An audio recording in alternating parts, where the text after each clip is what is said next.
But I'm not going to be here tomorrow, as some of you already know, if you've looked on your site, and you definitely know if you're looking at this video. Anyway, the test on Friday has been postponed. We'll be having that on Monday.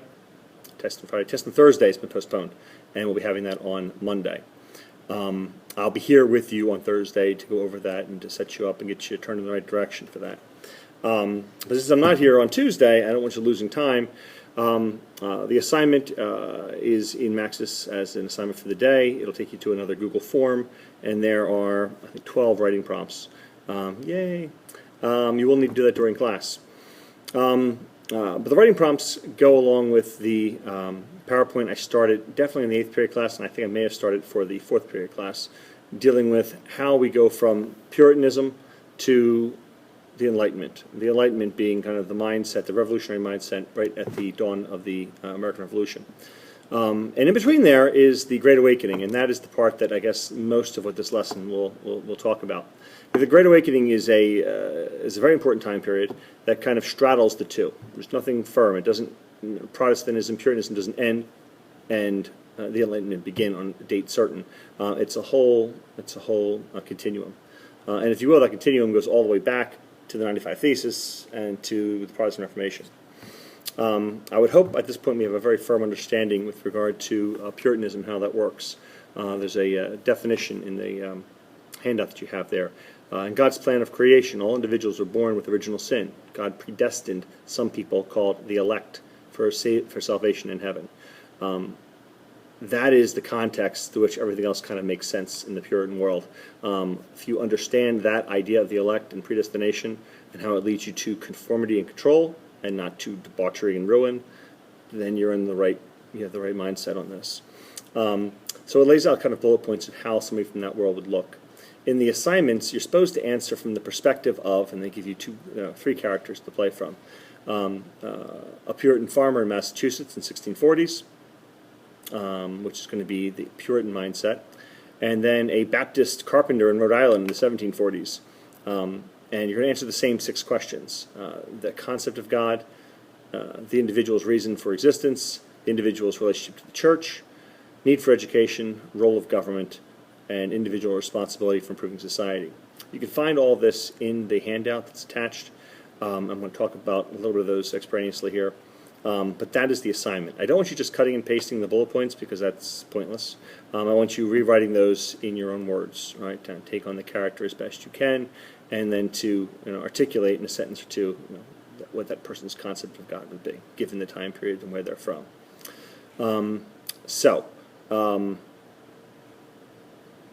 Believing we have good understanding of Puritans, I believe we do. You should be okay, especially with those bullet points that articulate in that. But the Great Awakening takes place when people start moving away from Puritanism. And I think one of the best ways to explain that is maybe looking at your own personal experience. Parents have children, they don't have clones. They don't download information any more than a teacher can download information. You have to think for yourselves. And the experiences in which you were raised help shape those views. Puritans, they were raised in an environment where they were persecuted in England, came across the ocean through harrowing times, saw the example of Jamestown and cannibalism and their own starvation in the first few years, and troubling times. But then that second generation comes through, and they haven't had all those same experiences. And subsequent generations come through, and they don't have those same experiences, and how that affects them. So it's going to be hard for a Puritan society, which is based on that rigid structure and that conformity that Winthrop talks about, where the importance of conforming gets challenged. Anne Hutchinson, from the movie you guys watched for homework, you kind of saw how that played out, how her ideas of being able to read and interpret the gospel and know if you're saved without having the priestly class tell you that is an important evolution in Puritan thinking. But then you go forward a generation, 2 generations. They don't know what things were like back in Old England. They know New England. In Old England, Mom and Dad talking about being persecuted and this and that and how hard we had it, and how you have to stick to the covenant. That's your covenant, Mom. That's your covenant, Dad. It's not our covenant. And as generations move forward, so do the mindsets. I likened it to the Civil Rights Movement. people trying to explain the struggle to their children, and they're not getting it. They're not understanding it. They're not understanding entirely the perspective their mother or father is putting down. It's like myself. I'm never going to be able to have the perspective of what it's like to be a young black man, right? Being pulled over in a car or being shadowed in a department store. I'm not going to know what it's like to walk in those shoes. I can conceptualize it. I can imagine it, but I can't live it. I can't experience it. Nor can you experience what your parents went through and what their struggle really was like. Same too for the Puritans and what they went through, and trying to get their children to appreciate those values and adhere to their same views is kind of the struggle they go through. So as you move further away from that original iteration of Puritans here in the New World, you're going to have people drifting away from that conformity, especially with the Massachusetts Bay Colony engulfing the smaller Plymouth colony. And there being more than one viewpoint now being expressed. It's not just God. You also have the temptation of profit and other such things that may distract from the mission of the Puritan society. So here entered the Great Awakening. All right, this idea of itinerant ministers who don't necessarily have the same classical education, although many did. And they're not nailed down to a church with a congregation. They're more itinerant ministers, going out among the people and in a more evangelical way, bringing them back to the faith, bringing them back to God. Not necessarily back to any particular church, but bringing them back to God. Right? This idea of being born again is from this time period and this whole cultural experience. Puritan piety of the 17th century had eroded, as I was saying. In the New World atmosphere, individual optimism and enterprise kind of replace a lot of that. And to talk about those, optimism, anybody who came here, they were optimistic by their very nature. Even the old school Puritans, they believed that this world was going to be better, this world being the New World. Plymouth, their shining city on a hill, was going to be better than what they had in England. That's why they came here. That's why they went through all this struggle. But as time goes forward, that optimism an opportunity you see playing out in other kinds of ways, especially with regard to enterprise. When you see the example of the Massachusetts Bay Colony and others, and the kind of blending of ideas where prosperous Puritans were seen as having God having shone their light on them, prosperous Puritans being an example of an exemplary life, that kind of Puritan work ethic. That idea is going to lead to individualism as opposed to more of a communal idea that the Puritans had. I described here, there's a point under the Puritans here that the distribution of communal lands, this is under Puritans, allotted acreage to individuals based on family size, need, skills, and value to the community. That's really communism, that view here. The Great Awakening is going to introduce this idea of individualism, following the idea of enterprise. Because if you're talking about enterprise here, you're talking about your farm versus my farm, your business versus my business. And inherently, even though I may love you and I may want to help you out, and I do assist you in your success and show you some of tips of how I do better farming, when it goes to market, I'm going to want to get 2 cents more for my tomatoes than you. And that leads to competition. And that competition leads to an idea less communal and more individualistic. And so the Great Awakening is going to bring that shift in American society. Gotcha. So the Great Awakening. So it is going to be more of an emotional appeal as opposed to an old school biblical appeal, where they're kind of appealing to the people where they are and where they may be. Anywhere. We mentioned with New Jersey being the Garden State, largely populated by Puritans who left New England and moved down to New Jersey for better soil, for a better climate, for gardening. But they brought with them their Puritan culture with them. And now wherever they happen to be planted, an itinerant minister, a new light, as they call them, coming through, may have great effect on inspiring you to build a new church, to start a new denomination. And you're going to have this return to God. But in this time, it'll be less scripted and more of a theme. So what I mean by that is everybody in Puritan New England, in these Puritan communities, you need to be on the same script, the same page, reading the same words, and getting the same meaning out of it. If you were off the script, a la Anne Hutchinson or Roger Williams, you got to go.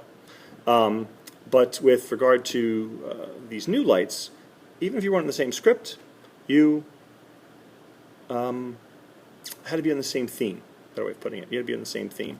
And so you're going to have different denominations, Christian denominations, all along a similar theme, but not necessarily preaching exactly the same word.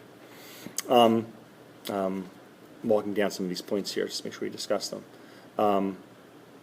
The idea here, these revivalist preachers, kind of bringing people back, suggesting that salvation was open to all who appealed to God, and they are accused, conservative clergymen, of spiritual coldness. So using Winthrop for an example, they would talk about Winthrop and other old light ministers of using religion to control populations, to create conformity, and primarily for the purpose of governing, as opposed to truly speaking the word. And the New Lights would claim that they have the true word, as it were. So this great awakening is going to kind of bridge these two groups between the old and the new view of religion. There will be those that will be called back further to the Puritan way, to more of a rigid way. A lot of the imagery used by John Edwards and others is fire and brimstone kind of imagery. Images of mankind, the sinner being like a spider dangling over a flame, just up to the whim of God to drop you or not. And it was up to you to kind of appeal to and return to God's grace. So this image kind of scared people back into the pulpits, or not back pulpits, back into the pews. But with regard to the other effect of it it also has the effect of the Enlightenment, which is also going on in Europe, is only really known about by people who are at university, who are learning about the Enlightenment, the more progressive ministers coming out of Princeton and Columbia and other places like that. And the very appearance of different religious denominations and sects coming into being during this time period kind of broke down the idea that any one faith had a monopoly on salvation and God's divine grace. So all these things will kind of lead to really a division in American society between those old lights and the new lights. The new lights will later on go even further, embracing the Enlightenment. Most Congregationalist ministers, these are the Puritan ministers, they call themselves Congregationalists, not Puritans, in Massachusetts and other places, denounce revivalists for permitting uneducated men to take it upon themselves to be preachers of the Word of God and create confusion and errors, leading members away from their regular church attendance. This will be dangerous, and this is dangerous then, it's dangerous now. It'll be dangerous in antebellum America when people use Scripture to defend and to allow for the continuation and expansion of slavery, for an example. But this is going to be one example of how this kind of gets out of control. Anyway, that is, I guess, a summary of what's in those notes, trying to give you some context for it. But all of this is going to lead us to a mindset in the United States, not in the United States, in colonial America, where people will be open to challenging authority. You're removing, first, if you will, going back to Martin Luther, the idea of the Catholic Church being the only source of the truth.